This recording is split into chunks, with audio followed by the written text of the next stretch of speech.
บ่อยมึงรักไหนยังฮะน้องอยากกินมะม่วงอยากกินมะม่วงเฮ้ยเสี่ยวคันโตได้ล่าแล้วฮิบลงมาได้เพราะว่าได้ยินเจ้าของเพิ่นเอิ้นใส่เมื่อกี้นี่ไว้ฮิบลงมาบ้าเป็นไผนักง่วงเฮ้ยหยุดยังมึงลงมาไผบ่อยมึงรักขนาดลงมาแม่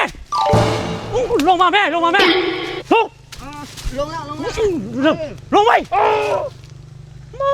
ไปเอาอะไรบ้าลงไปเฮ้ย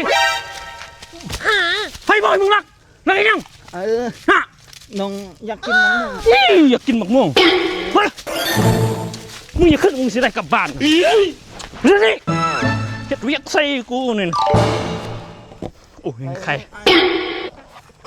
นักกระแบกเฮ้ยไปคุณมึงจะขึ้นมึงจะได้กลับบ้านน้ำมูน้ำคูไปพูด